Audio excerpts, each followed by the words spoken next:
everybody. This is the progress report for this Wednesday, January 11th, 2023. 2023. Yes, it is. I didn't make any mistakes on my checks yet. I still do checks. I'm old. I still do checks. I do some checks, too. And I have to start off by saying we had two great guests lined up to be with us today, Jessica Grill. That posting we did, never mind that. And Amanda Bolden. And my wife was very pleased because she says, you don't have enough women on your show. So we had two outstanding younger women. And Amanda apparently misunderstood and thought we were talking about Thursday. So our guests did not arrive. And so here we are in the most dangerous hour on TV, swinging away without a safety net and without our guests. And I'm in a cranky mood, too, so this could get exciting. And Mike's in a cranky mood, and he says, don't depend on me for much. So we'll see what it goes. We may have an abbreviated show today. Our director, our good friend Brendan, tells us that's perfectly acceptable because, you know, things happen in this, as Mike likes to call it, and has always said, the most dangerous hour on TV. But I'll go into a few areas, and maybe we'll get some calls. We love our callers, 640-3091. With the 603 in front. Put the 603 in front now because the PUC failed to prevent that from being required to just dial a call in New Hampshire, which I think was a major something. I don't know why that happened because they fought off the. Remember when they were going to try and break us up and have two area codes and not just 603? Should have taken the deal. Yeah, and there was a big uproar about that, and it turns out that we were okay with just having all of New Hampshire being 603. And then they went ahead and say, well, to make a call in one tiny little town. Yeah. They should have had the saddle of 603 on their phone numbers, not us. But anyway, see, I told you I was cranky. Yeah, let me tell you something though. I really want to promo our show next week. We had the show we thought we were going to be doing this week. We're going to be doing next week, and it's going to be a very interesting and informed debate on whether or not New Hampshire should legalize marijuana.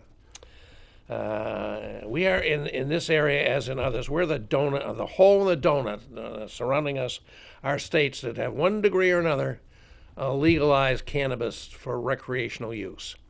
New Hampshire hasn't gone that far, but the bill is in to do exactly that in the Great and General Court. And so that's going to be coming up for a vote in our very closely divided House chamber. The Senate's not so closely divided as has been. Yeah, it's going to die in the Senate, right? I don't know. Well, we'll talk about it next week. We will talk about it next week. We got two very good guests lined up. We got two guests.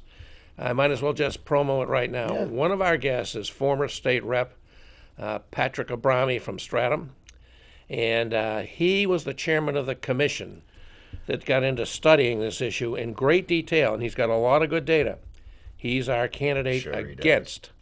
And then we have Dr. Tom Sherman, our fine, excellent candidate who went up against the very tough assignment of running for governor in this last election against John Sununu, who, of course, won his fourth term, tying a record set by Bob, John Lynch. I've always said it's better to be lucky than good.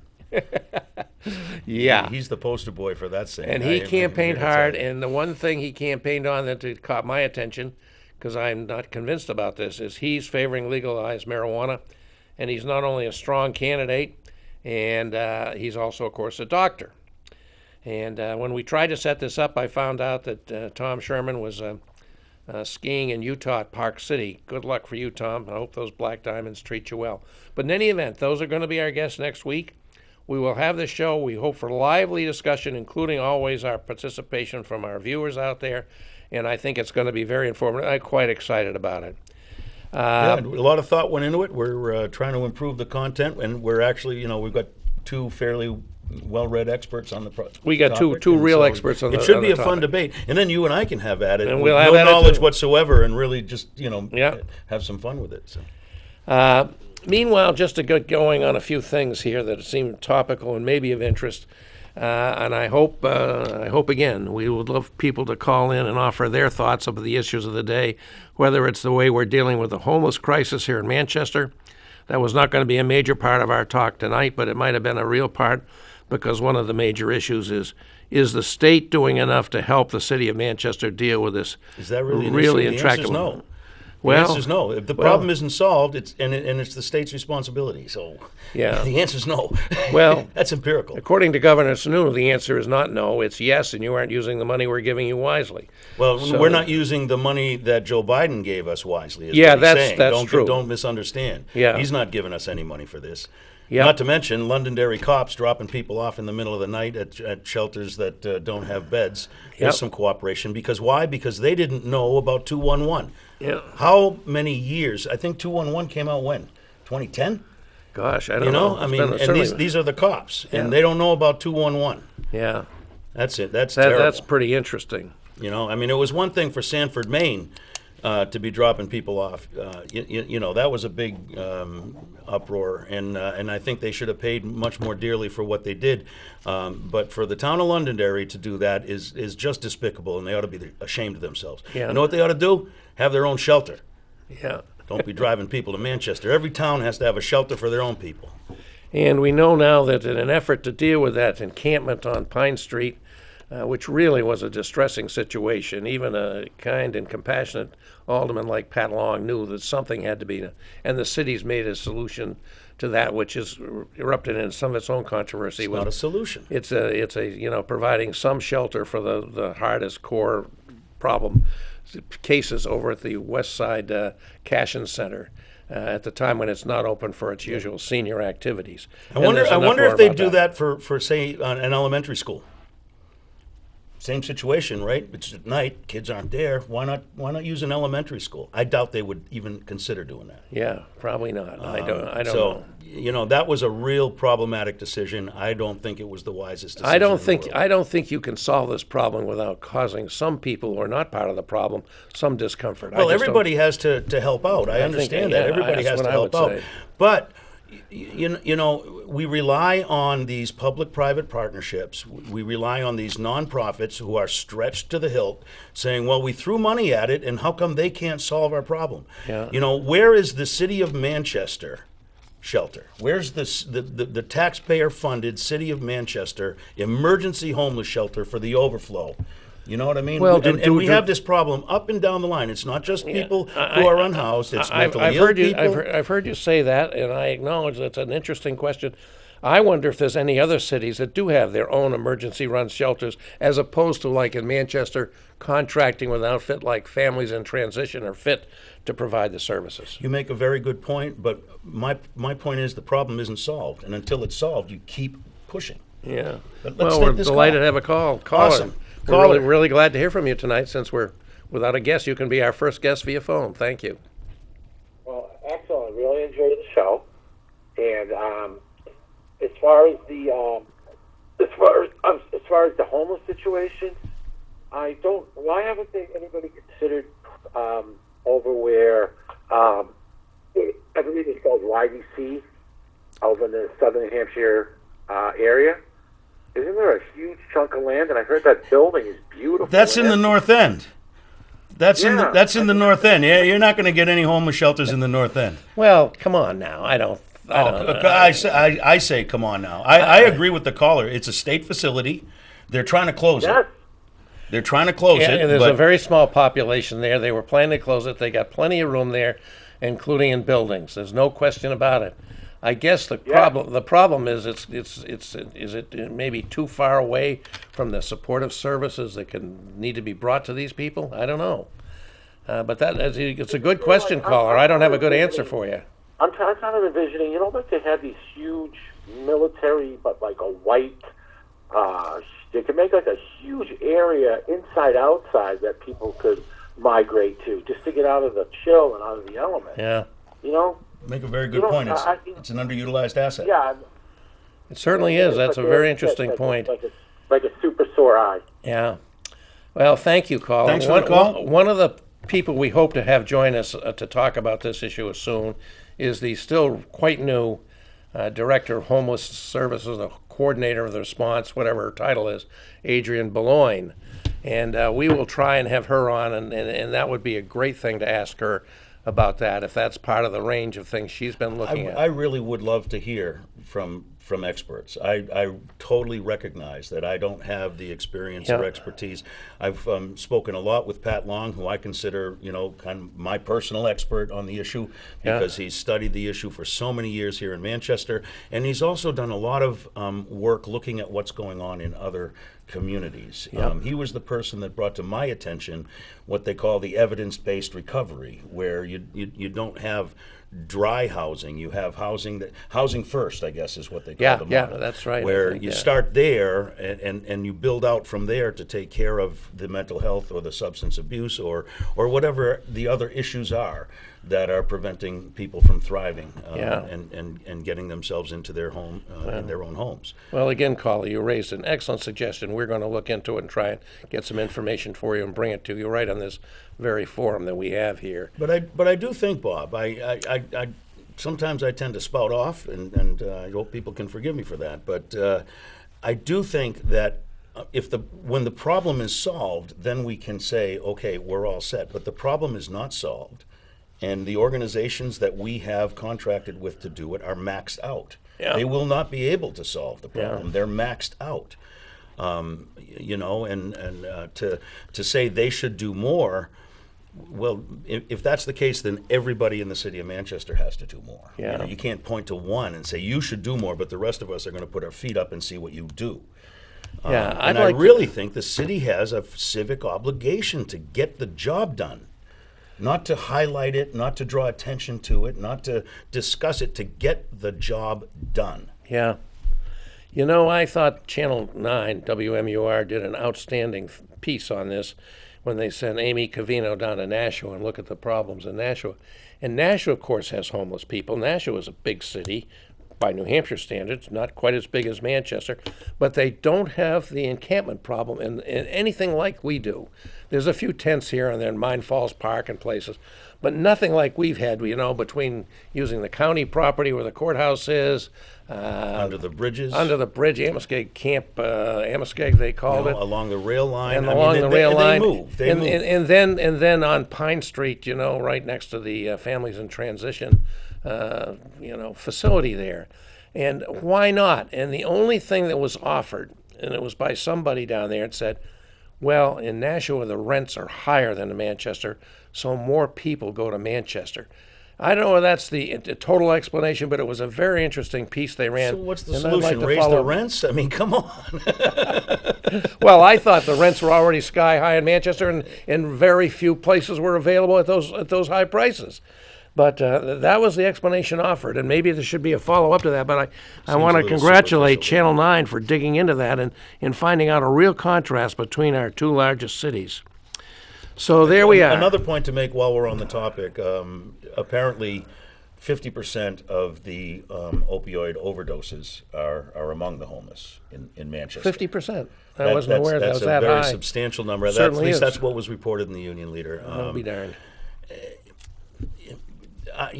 Chicken egg, one leads to another, but certainly these two issues coexist Yeah. very severely. And listen, don't misunderstand me. I know the fire department does outreach. I know the police department has put extra patrols Yeah. to provide for public safety. I know everybody is stretching as far as they can go, and I understand, Bob, when you say, we have to take a difficult situation, and we had this building over at the Cashin Center. I don't know. I gotta believe that there's better situated circumstances that we could do, and if we don't have them, why not go get them? Yeah. The governor does make a good point. We got a lot of money from the stimulus from the federal government. Now that's our money. We paid it in, and we're getting it back for a change, which is excellent. New Hampshire usually gets back 70 cents on the dollar they put in, or something like that. Yeah. But why not use that if it hasn't been spent? What are we waiting for? Here's a problem, right there in Yep. front of you. And when Pat Long was last here, and he's always a very welcome participant as a guest on this show, see, we got a very good call like the one we just had, and it raised the question, where's the county government and all that? And that was a really excellent point, too, that I'd like to also explore when we get back and deal with this topic with an informed guest, which I hope will be our new homeless coordinator, Ms. Beloin. Well, that is a good point. There's been people have been questioning the purpose and role of county government. The one thing that they did do in the day was they had the county farm. They, and Yeah. that was the solution. Now I understand. Are there no workhouses? I understand how that sounds, but my point is that the county was actively engaged in the mechanisms of the time with funding and operating a solution. Yeah. They are not there now. Yeah. They're You no know, part. the reminder of that is if you walk on the Goffstown Rail Trail, which I do a lot, obviously, you go by there and there is the Pauper Cemetery, right, right where the rail trail goes along, where the rail line obviously used to go in the spur to Goffstown, and there it is with a flag flying smartly, and a number of several dozen graves, all marked with just numbers. Those were the people that died at the poor farm, and so they have the Pauper Cemetery right there. So. We do have that history. Let's see. I wanted to go on to something else, though, unless you want to say more on this No, one. I could go on this one. This is something that feels very important. I think to this me. is probably the most immediate big issue facing the city. You had to be very sympathetic with the people and the businesses within the range of that thing, which I'm sure is at least a couple of blocks every way. And the difficulty they were having running their businesses with that encampment there with no sanitary facilities, it had to be dealt with, and the city has dealt with it. Maybe not in the best way, but they have. And Well, we'll see, Bob. I'm going to make a prediction, like Karnak. I'm going to make a prediction. There will be another camp. well, history okay, would indicate that's a safe prediction. Jeepers creepers. Yeah. We're not solving the problem. Yeah. This is literally a case of kick the can. The problem is the can is human lives right now, and you really can't do that. It's just wrong. It's just wrong. Yeah, and you can't blame the victim either. Yeah. And there are a lot of victims. I mean, those business owners. Those are they victims. are certainly victims. There's no there's question a lot about of that. They victims. shouldn't have to bear the cost that they bear for this problem existing because it happens to be at the moment. Until you say there's another camp that pops up somewhere else at the moment, in where it's really affecting them. In an area where we want to upgrade, we'd like Manchester Street to become more like another Hanover Street. And, this is going to be the encampment's right there where the Manchester Street runs It's into just a camp, Pine. Bob. It's not a permanent fixture. But as you said when you went to, what was it, L.A.? I know I saw it when I went to San Francisco. Yep. These camps are all across the country, and the poor we will have with us always. The question is, how do we deal with it, and are we willing to pay the taxes it's going to take to take care of that particular issue? Yep. We're not willing here in New Hampshire to pay the taxes it's going to take care of it, and we're not willing to put a new industry into the state that will generate millions of dollars of taxes that we could use to take care of it. But that's next week's show. So we'll talk. Where we will discuss that, and I'll show Mr. Sorry, I got Mr. carried Farley away. has a benighted opinion on that. Well, we'll save it. I thought I also might just talk a little bit about, even though I'm no longer serving in the general court, which I do miss that very much. I really enjoyed my 8 years there, particularly when I got to be a chairman and had some fun wielding the gavel. I know how nice that gavel feels. You see how Kevin McCarthy was really enjoying hoisting that gavel after his Oh, now you're giving me failed. heartburn. Now you're giving me heartburn. But in Look any what we event, got. That guy's like second in line for the presidency of the United yeah, States. he is second in line after the Although- vice president. That's it. Let me tell you what. It's never happened in American history, but it doesn't mean it couldn't happen any time.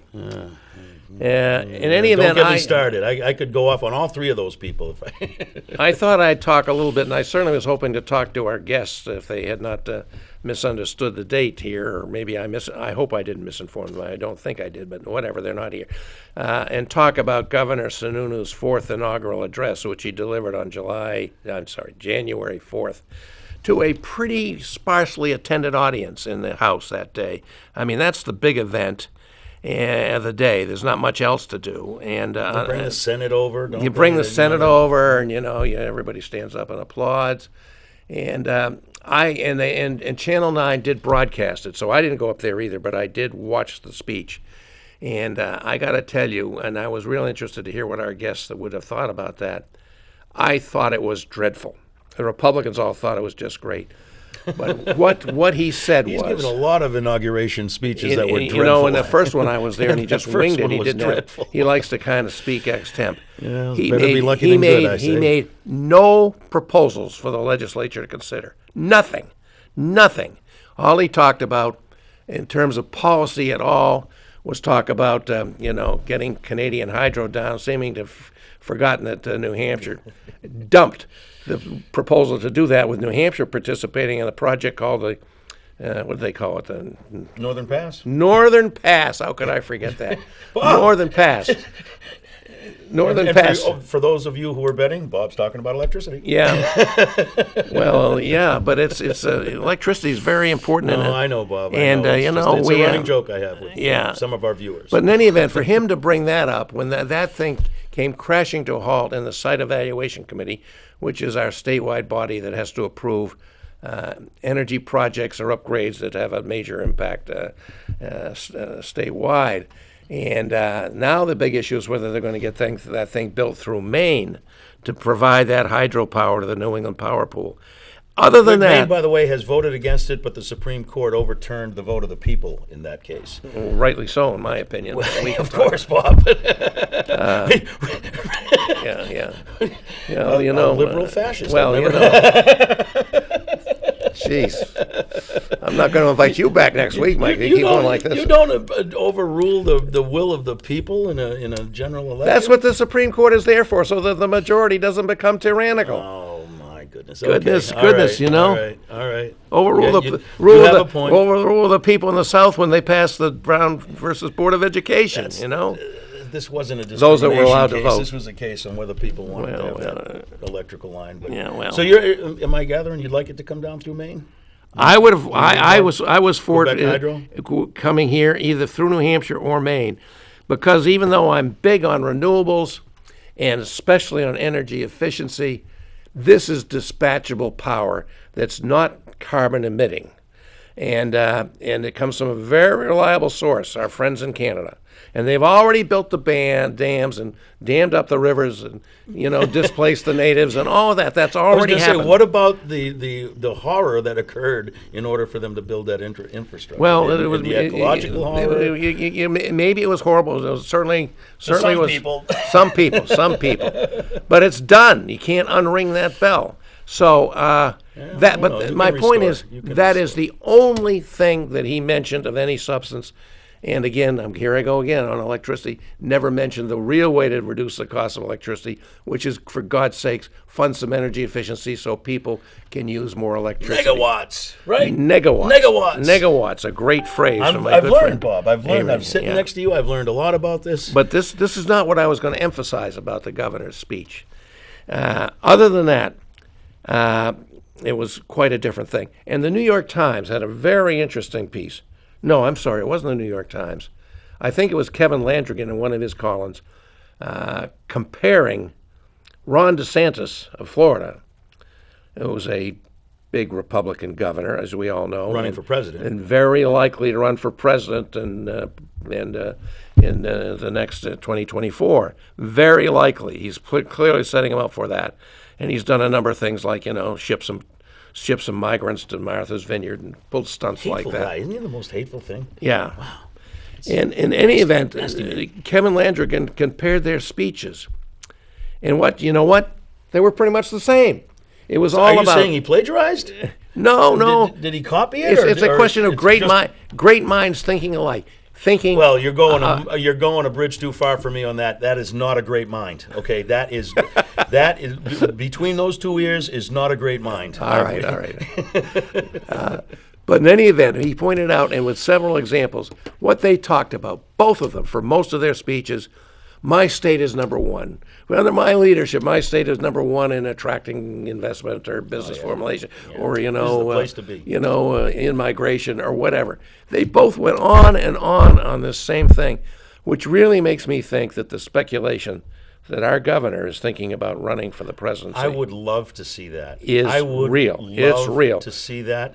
That would be hilarious. Yeah. I would enjoy that as long as it could continue. Yeah. I would love to see that. Yep. He did take aim at the Democrats by saying that he would never give up the New Hampshire primary, but I think we all know that. I mean, Well, it's state law. he was proud to do Come and that try to take because Ron DeSantis, of course, couldn't talk about that. His state isn't in that.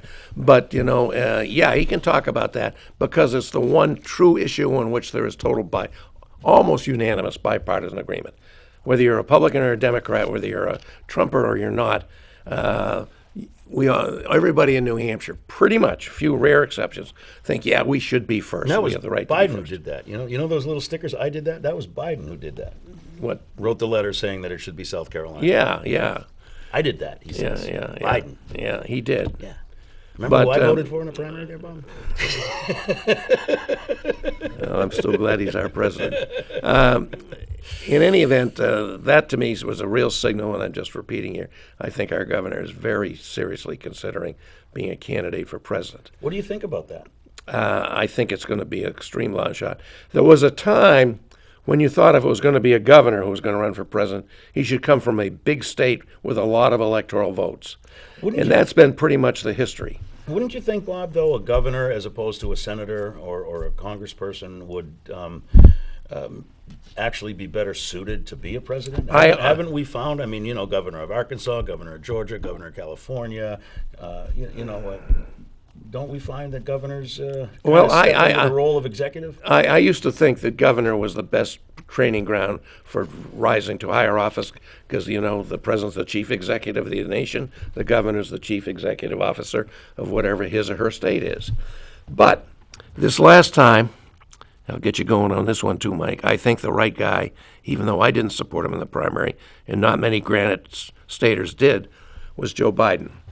Because I think only he, with his vast legislative experience, could have pulled off the legislative achievements which he's pulled off. I will totally give him credit for that. It really is a He has remarkable actually, his record of first 2 achievement. years were amazing. Yeah. As far as actual getting things done. I got to give him credit for that. I would have never predicted it, but he actually had a very successful, Amazingly successful. Given the headwinds that he faced with the Senate the way it was and with the disposition of Mitch McConnell, no, I have to say these past 2 years from a legislative success standpoint have been, I don't know, I can't think of a president who's gotten this much done in such a short amount of time. Transformative stuff. Well, you In go my back, life. In my life. in your life, maybe. You go back just a little bit before your life, and even mine. FDR's first term. Well, yeah, my I hero. mean, that's the gold standard for incredible achievement. Absolutely. But with a vast majority behind him in the Congress, which Biden did not have. He had a majority, but a very narrow majority. I do have to And say, the I'm other glad you one, pointed that the out. other That was one is remarkable. Lyndon Johnson with the Great Society, before he lost it all fighting that foolish war in Vietnam. Okay, I'll give you that, and that was in my lifetime. And that was in your I was lifetime. just a little wee baby at the time, so. Yeah. But yeah, you're right. The civil And, rights and, bill. and beyond those two, among the presidents we've Voting had, Act.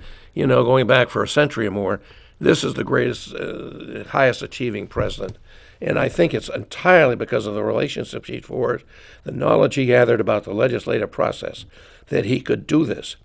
I mean, when it looked like his whole program was going to come crashing down because two of his Democrats in the Senate were not going to vote for his stimulus package, Joe Manchin and Sinema from Arizona. They were adamant against it. He found a way to get it done. That is an incredible achievement. And I'm really, really pleased to say that. And when our governor touts, his great success with balancing the budget without new taxes, It's a constitutional requirement, right? it's a constitutional requirement, and it helps a lot if you have all this federal funding that our delegation Biden. and Joe Biden provided to the states. I mean, that's permitted so many great things to be done. So I just think that's something that really is we're very fortunate to have this Certainly, man we be our don't see president the right same now. generosity from the states to the cities and towns. Yep. Certainly don't. The money that they're working with also came directly from the federal government, not from the state of New Hampshire. Yep. Now, when we were expecting to have our guests here, I had a bunch of things I wanted to talk about that are going to be dealt with by the legislature, and I don't want to get going on them because I don't have the expertise they do as currently serving members. But I'll just touch on them, and if somebody's got some thoughts, I would be very I might have a interested thought to or hear. two. Number one that came up, and this very pertinent because our guests we're going to be young women, is will we do something about ending the current first time ever restriction on access to abortion rights in New Hampshire? that was included, even though Governor Snow claims to be pro-choice, included in the budget the bill. budget. The budget bill he Put a approved policy bill in 2 the years, budget. and they do that all the time. Even those are the constitutional amendment that would appear to prevent that, but they do That's it. the germane requirement? No, it's not the germane requirement. There's actually a something put in the state constitution, I don't know, maybe 20 years ago, that says no budget bill can alter, specific amend, or suspend any existing RSA. And boy, is that more honor to the breach than the reality. As the court said when it upheld one attempt to do it, they sort of acknowledged that, yeah, this is really what the constitutional amendment intended and attempted, and it's just not working out. Anyway, that's kind of an interesting little thing. But, will they do something about that? Today, and I'm really speaking as a man here when it really should be women should be part of this discussion. When the medical abortion is readily available and rapidly rising, and that's good up to, I don't know, 15 weeks, I I think. couldn't tell you. I wouldn't want to guess. This is not the morning after pill. It's new medications that have the effect of ending a pregnancy. And, is that going to be an answer? Interesting article about this by Anne Marie Timmons in, I guess it was In Depth New Hampshire, maybe it was New Hampshire Bulletin, two excellent sources. And so I was certainly interested in talking to our guests about that. I have no doubt where they'd stand on this issue. But that's a big thing to look for. Another thing that I would have been interested to talk about, I think, is going nowhere, is a hardy perennial in the New Hampshire legislature. Every new session, every new term, will New Hampshire join the right to work states? And so far, even with heavy Republican majorities, we've never done it. Even in 2010, the O'Brien years, when they had a veto-proof majority, there were enough Republicans to sustain John Lynch's veto of that and keep New Hampshire from being. Businesses are against that. I'm here to tell you that I have worked with unions and with many businesses putting together presentations for the committee hearings. That is not good for New Hampshire business. Yeah, well, You want to know one of the benefits of collective bargaining? You know exactly what your costs are going to be. yeah, You negotiate that's an interesting over point. the course of several years. Yep. And now I have to talk to every one of my how many hundred employees out there, negotiate each one a different story. It doesn't make a bit of sense. Yep. And that's what Right to Work ends up doing. Yep. Well, I would say, without the insight of actually being up there, I think there's no chance of that happening in this legislature.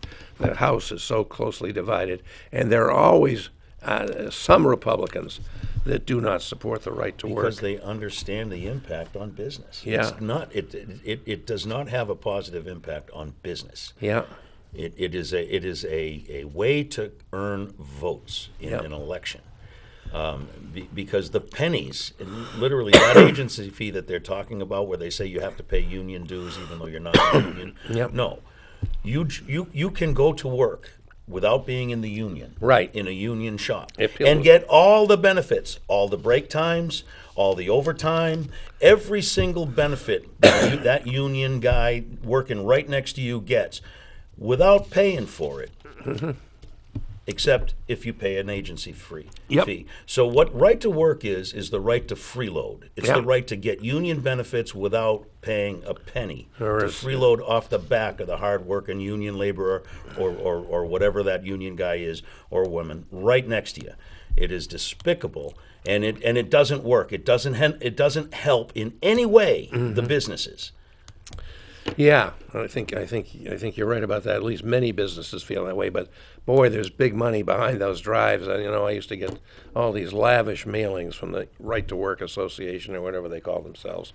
So there's big money pushing that. But I Well, don't. that's because the stated end result is to break the unions. Yeah. By depriving them of this small part of their funding. This is not the biggest part of union funding. Yeah. But by depriving of this, again, you shrink the government till you can drown it in a bathtub. Yeah. They want the ultimate goal is to deprive the unions so that both the union members and you freeloaders who you thought they were helping can now have no benefits, no break time, no overtime, and work 7 days a week. So, if that's what you want, sign up. Sign right up. Yep. Another I issue. like to say the 5-day work week brought to you by the union. Don't forget that. Oh, the end of child labor practices and, oh my God, so many things. It's just a tragedy that the union movement has been brought so low in this country. Other than the public sector unions, which are being cut back on, the private employer section is down to what? Under 10% are union members of their employees in the private world. I can differentiate in my mind between labor unions and public sector unions. There's a big difference. One is working for a for-profit operation, and one is working for a public service operation. Yeah. I got a problem with it. It's an issue. Now, I do think people have a right to combine and to state their grievances and to negotiate, so what's that mean? Well, if we didn't have the public sector unions, we would be really pretty much a non-union country with a minuscule Nowadays, number. I Yeah, understand nowadays. that. But we're, we don't we're want in that. New Hampshire. Listen. You look at construction down in Boston. That's heavily union. Although, what I'm hearing is even in New York City, the unions are shaky in construction. Look out in Las Vegas with the people that work in the hotels. Those unions. The hospitality union. You look out in California, the agriculture unions. I mean, those are strong. Automotive unions. They've had to make changes. The new guys are not getting the same kind of benefits that the old guys got. But that's the economy. You change and adapt. But those unions are still strong. Yep. Another issue that I've been pretty much aware of, because a good friend of mine, I think he's been a guest on the show, named John Gage. He's the head of what's called the Citizens Climate Lobby. And he is relentlessly going around and about the towns of New Hampshire trying to get signatures enough to put warrant articles before the voters in the towns. This is something we don't do in the cities, but we can do it in the towns, and sometimes it can make a real difference if enough towns take a position on a public issue so that their representatives pay attention and maybe can move it through the general court.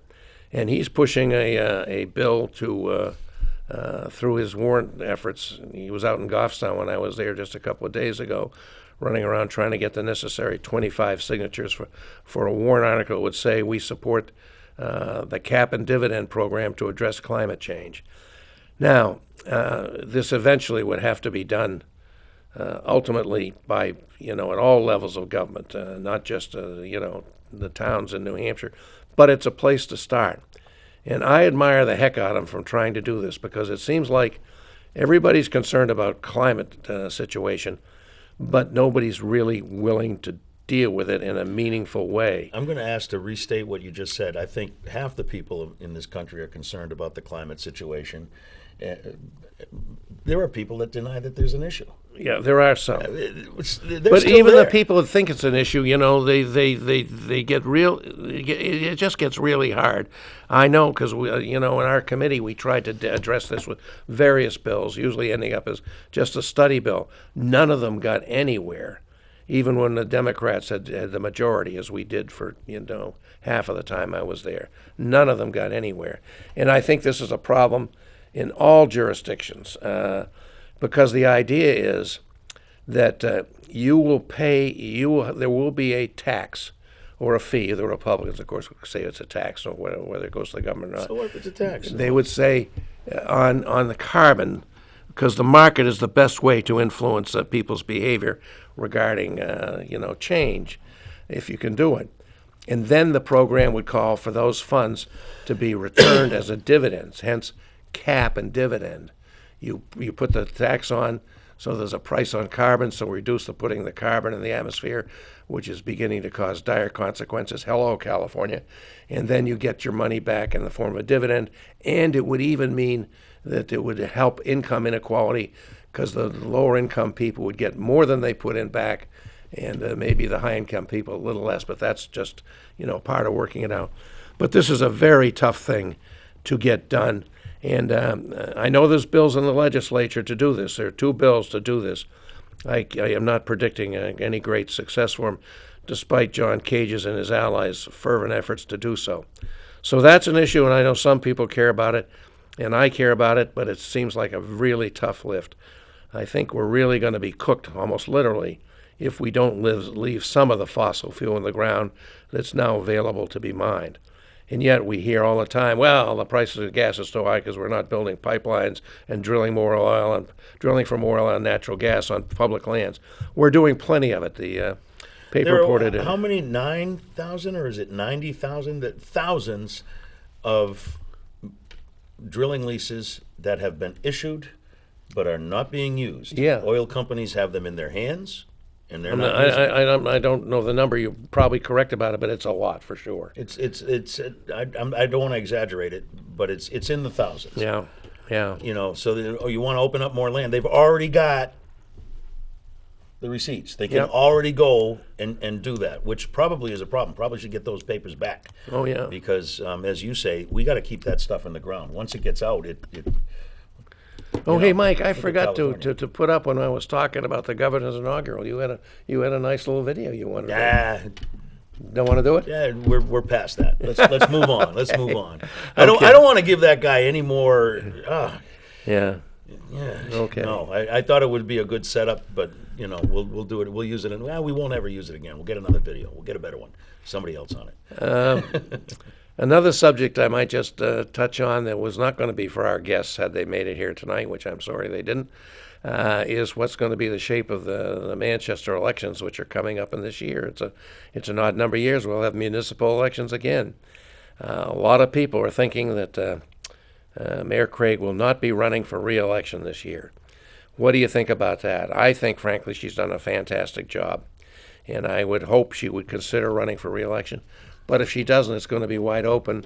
We were just preceded here by Victoria Sullivan, who's run twice against Joyce She'll run Craig. again, I think. And I suspect she will. She had an opinion piece in the Union Leader What a just a disaster couple that days would ago be. talking What a about the homeless disaster that problem, would be. not offering a solution of her own, but criticizing everybody else. Very good at that. And Been she's doing good it at for that. years. And, I haven't seen a single solution. And I think there will be some other outstanding candidates that are going to run. I think one might be Will Stewart, our Ward 2 alderman.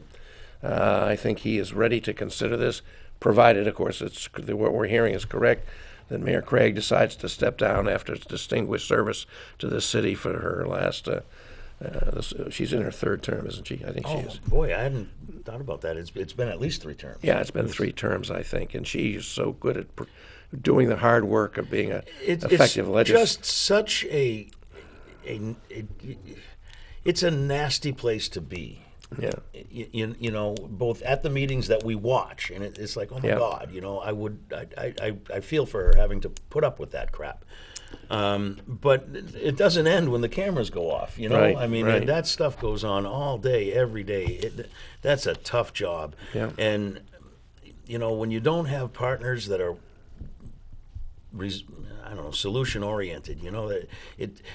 The greatest thing in the world is to sit back and complain and lob bombs. It's the easiest thing in the world. You get people riled up. He's my hero. I don't know.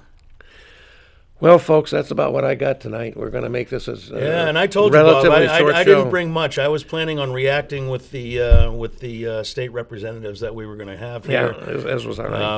I did get a chance to kind of spout off a little bit on my take on the homeless situation, which is really important to me. I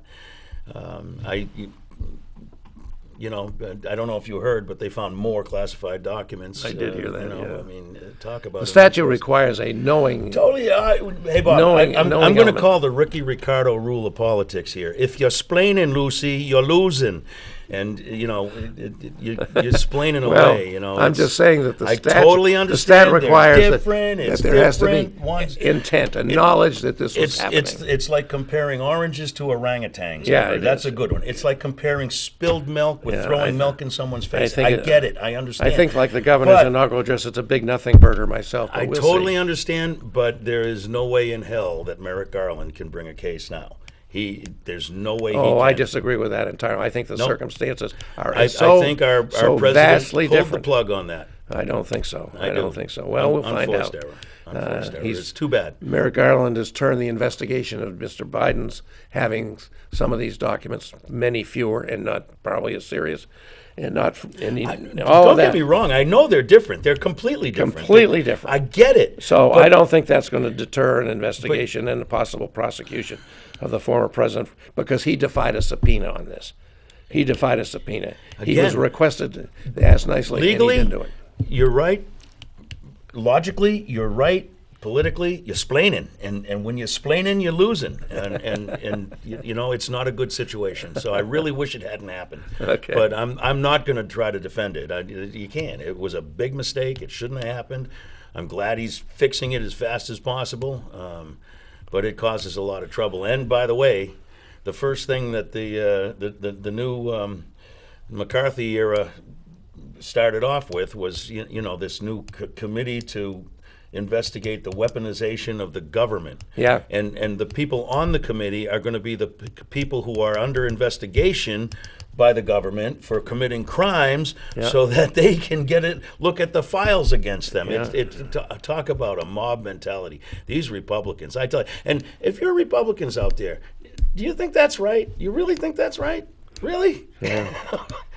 Well, No conflict of interest issues or anything? I was like that? interested to see today that this congressman from Long Island, this guy who not only padded his resume, he made the whole thing up about everything about his being Jewish.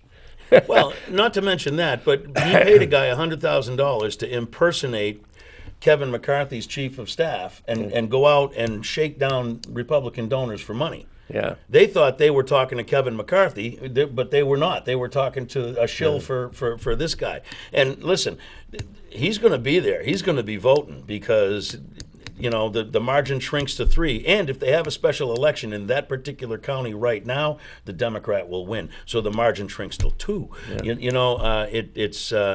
The Nassau County Republican Party came out and said he's done. He's not welcome in our building. He's not welcome. That was pretty stunning. It's the first time I've seen a Republican. A Republican with integrity. I thought it was awesome. Yeah, I it was- thought it was really- it was awesome. really very by the way, refreshing. from New York State, those rotten people in New York State. And our Democrats in the State House did the same thing in regard to that woman elected in that very Democratic ward in Nashua who was under criminal investigation or under charges for stalking, I think, whatever it was. But they did not say, no, she's got to serve. She was elected. They did not say that. And it's a tight And margin. it's very tight in the New Hampshire Concord House. as well. So Just as tight or even tighter than in Congress. it's good that at the local level, it looks like people at least got some skin in the game, and they know that they can't fool the people right in front of them. You know what I'm saying? But up in Washington, no problem. No problem at all. Well, I'm ready to wrap this up. Are you, Mike, or you want to go on Yeah, something? we almost made it to the end. I think we're doing good. I'm willing to call it a day, go back home and have some dinner, and get ready for that great show. We're going to have a really good debate next week. Yeah, I folks. do want to remind everybody, I hope even though we didn't quite deliver as we planned to tonight, you'll be with us next week because I think that's going to be really interesting. 2 really fine gentlemen and great experts will join us. And don't forget, our Facebook page is much more active. We're up on YouTube now. You can go watch old shows. You can catch this show if you missed something. We would really like it if you could go on YouTube and subscribe to our channel, The Progress Report Live. Yeah, that would be good. That's very important. Comment. Post up on our Facebook page. We'd like to get a two-way dialogue going. Very much so. It's been very difficult for the first 12 years that we were on the air. People would come up to us maybe at the library or in a restaurant and say they watched the show, so we knew at least one person was watching. But with the YouTube channel, we can see, people are checking out the show. We're getting views. And now I'd like to see if we could start a dialogue. And I do know people are taking advantage of this. Oh, great, we got another call. Let's take the call before the show's over. Hi there, caller. You're just in time to get some time. What's going on? Hey, let me talk to him. He's right here. Okay. Hey, you guys do a great job by yourselves. I've been maintaining for a long time that you don't even really need a guest. Oh, thank you. Oh, don't get him Boy, going, that Carol. makes me feel good. I don't know whether I can believe it, but I'm very happy No, you said it. I mean it as a compliment for Mike equally. I shucks. think you guys know a lot about the issues. You raise the right issues. You stimulate discussion in the community. And that's why a show like yours is valuable. Well, I really Well, isn't that appreciate it. nice? Thank you very much. Boy, that kind of made our evening here. Thank you so much. Yeah, and you've only got like it's what 9 more minutes or so. You could finish out the hour. Can't you talk for 9 more minutes? Well, we'll get a few more calls like you. It'll go by real fast. That was wonderful. Thank you very much, Carol. Anything you'd like to hear us opine on that you haven't heard? That I haven't heard? No. Yeah, okay. But he hears from me when he gets home. Okay. Very good. Thank you, Carol. Well, we appreciate that, and then we do try to provide a service. I mean, we do come at it from a particular perspective, but there's nothing wrong with that, especially since it's the right perspective. But we hope you folks are entertained by what we do, and certainly we try very hard to inform. And that's another thing you could do via our Facebook page. Suggest things you'd like us to get into. We'll try and get the people that have the expertise absolutely. and the interest. We'd love to have suggestions for topics that we should pursue on this show. You know, we're here. We're still doing it, and we're still enjoying it, and it's commercial free. So, and likewise, if you know of a person who's making a real impact in the community or in your neighborhood that we don't know about or isn't getting recognized, or we could help promote by getting them up on the show and talking about their story. I mean, we like to do that. We did that with Kenzo Morris, who's doing that work. yeah, that was a very popular show apparently, and a very good over one. the holidays, and by the out way, of our usual area too. the show helped Kenzo. People went to YouTube, watched it. He promoted it, and he got some new donations. You know that trailer he was talking about? Got it. Yeah. Excellent. So you know, we That's try great. to make a difference. So. We can make a difference right here just by being our beautiful selves. Okay. Well, with that, are you finished? I'm finished. I'm finished. Too. I'm Folks, ready thanks to go, very ready to much go for home and get watching. some dinner myself. Thanks to our callers. And next week, be with us. It's going to be good. We'll see you next week, folks. Bye.